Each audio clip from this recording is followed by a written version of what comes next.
Hi Divas! Hey, the other month by now, the other month when I wanted to show you some of my embroidery projects, I knew I didn't have them all. I found the rest of them and what I did with them. So, of course, I put them away on myself real good.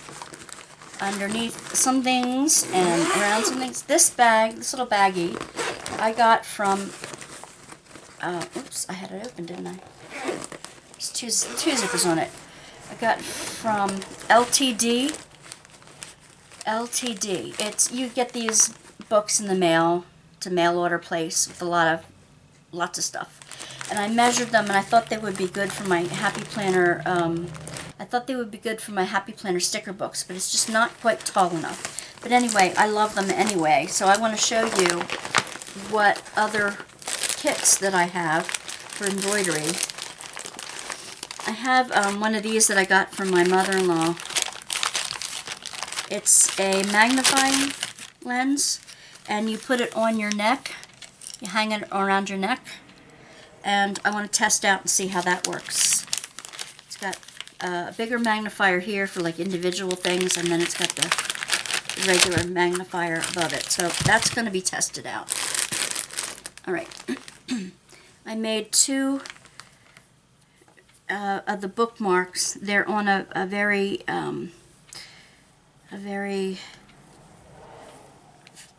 Georgette, very thin Georgette fabric, and they're bookmarks that the tails come out the bottom.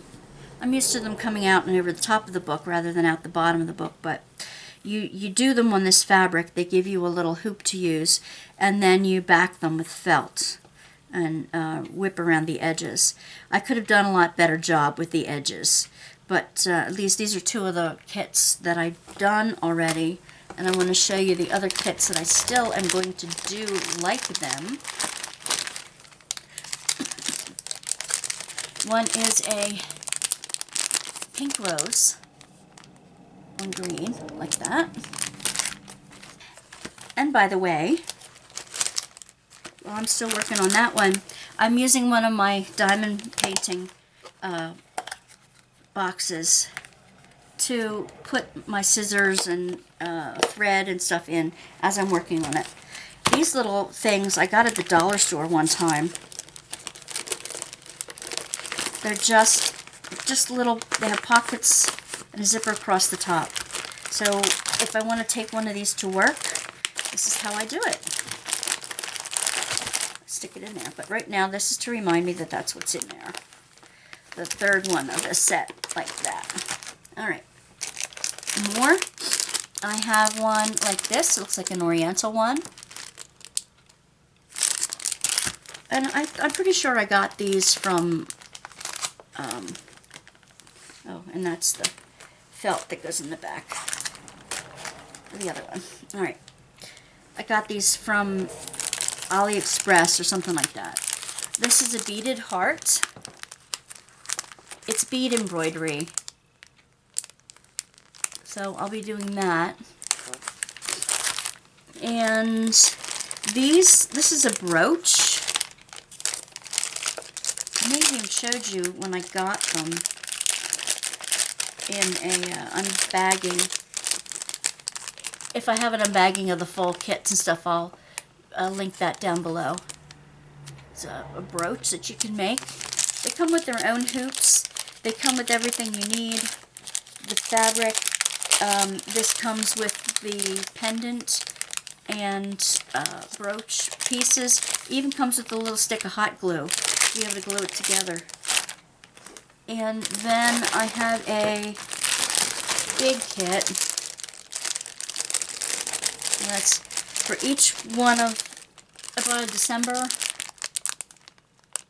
counted cross stitch. December's my birth month, so I kind of fancied that. And then I have a bunch of counted cross stitch bookmarks that are for each month.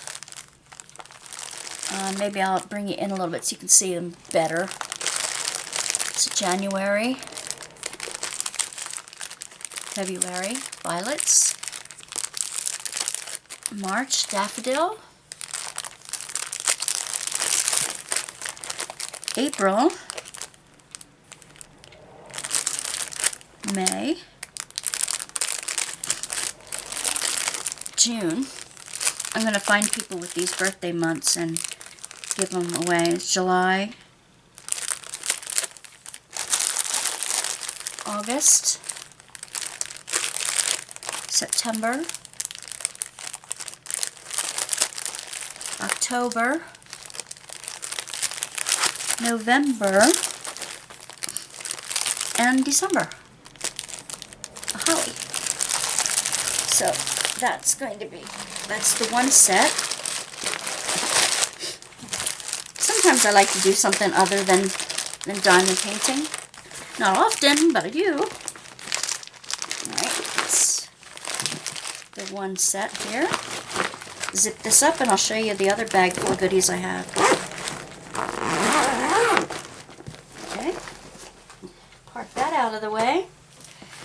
This is a bag that my mom made me when I was a kid, and it has I'll bring you out a little bit. It has a big pocket on this outside edge too. What we used to do is we used to go camping, and my brother and I would be in the back seat of a Volvo, a small Volvo, driving states away, and we were only allowed enough activities that would fit in a bag like this to take in the car with us as we were driving, because we drove everywhere. So this is an oldie but goodie, and I still love it. I bought this kind of cross stitch thing. I'm going to make it for my my cousin, I think, for a Christmas present sometime. I have I'll probably take this to work with me. It's a moccasin kit. I made one before and I loved it. I'd love to make another one. So, and then I'm going to try to bead the top of this before I put it together. I don't know how I'm going to do it, but I don't know what pattern I should say. Let's see here. What the heck is that? All in the bottom of all this. Okay. I have another one I was going to start from my mother-in-law. It has a Cochina doll. It's a Native American one. I haven't done that one yet, but it's pretty. I will do it, I think. Some of these I buy at the resale shop in town. This one I was thinking of doing for my aunt because she loves the seashore. The counter cross stitch. It is what count is it? What count fabric is it? 14 count. 14 count Ada. This one I love. This will take me a while. Birdhouses and gardening stuff. This reminds me of my mom. Let's see. That one I'm in the midst of doing. I'll show you that in a moment. I have random pieces of Ada. I have a little beaded perforated paper ornament. You can see I got them at the thrift store. I have a piece of silk to use as a prayer shawl, and I started it. I wanted to, I started this in seminary. The first weekend I was in seminary, we were given just an activity to do a piece of cotton like this, and I started pulling threads, and I was going to embroider something in blue. I think I have all the threads pulled, but I never did the embroidery on it yet. Story of my life. Let's see. Oh, this is a handkerchief that you can make into a butterfly. My mom did a butterfly quilt. I absolutely love that comes with that. I have two hoops in here. Well, this I got at the thrift store too. It's for tying on your threads, and a hoop. And a wooden hoop I have in here too. This one, that's where my little gingers got to. Ah, okay. This one I started, and I finished it all but some of the outlining, and I'm going to finish it. I started it, it was given to me by my mentor, my ministry mentor. It is like the front of a church, in a stone church, and I'll show it to you. It's on a blue background. I've got most of it finished. I'm just doing the outlining at the top. And then I'm going to frame it, steam it, and frame it. She's gone now. She passed from cancer. And when she died, I kind of stopped. But I don't think she would like that I stopped it. So I'm going to go back. I just have this piece, this side here, for the most part, to do the outlining on, and then I'll be done. So that should be finished rather quickly.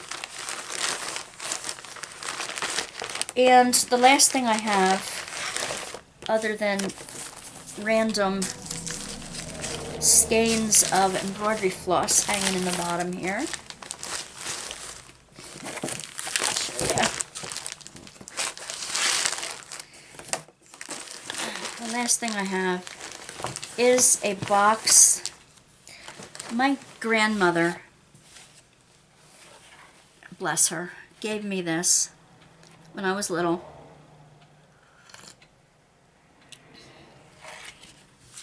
She had gotten it from someplace. I don't even remember where she got things. This is a silk handkerchief. And I wanted to, it's a scarf. And I wanted to use these silk threads on it. Now I think these are probably too old to use on anything now because I waited. You know how you do? You wait until the right place to use them. These are 100% silk thread. There's the washing instructions on them still and everything. Asiatic phyllo cell. Pull threads like this. It's the floss. So it came in the container. I don't know, I may just make a display out of it the way it is.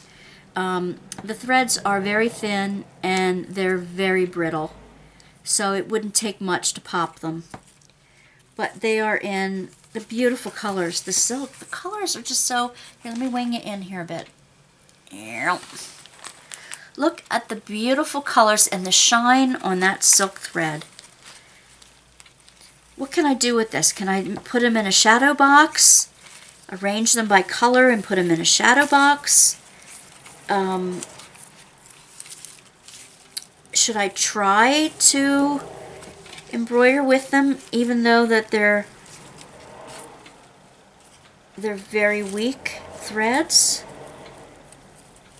I don't want to ruin the packaging either because that's, you know, that is historical. Let's see if I can see a date on it. Oh my gosh. Oh my gosh. Patent September 10, 1895. 1895! You've got to be kidding me. Is that how old these are? Oh, Grandma, you didn't tell me that. It says, the best in the world, ask our stock keeper for it. Full length, full strength, full size. Instructions for washing. The right way. Recommends ivory soap.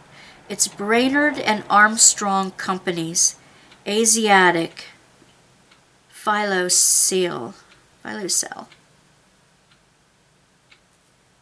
Asiatic dye silks. From New York, from New London, Connecticut, and Philadelphia and Baltimore. This is so much fun. Anyway, and I put this in here. I don't know why I have this silk. I guess I was going to do some silk flowers on it or something. Silk on silk would make sense to me. Anyway, if you have any ideas what I can use, what I can make with these silk threads, let me know. I'm going to preserve some of it for sure. It's a treasure. It's a treasure for me. And I will, when I finish that one, I thought it was bigger than that. You know, in your mind you think things are bigger than they were. All right, well, I thank you for coming along on this little trip with me to finish out my embroidery collection, counter cross stitch and embroidery. I'm going to put a link below to the part 1. This would be part 2 to the part 1, so you have a glimpse at all the ones I have for now. And I thank you for joining me on that little journey. All right, Divas, I have another video coming up for you soon. Take care. Bye.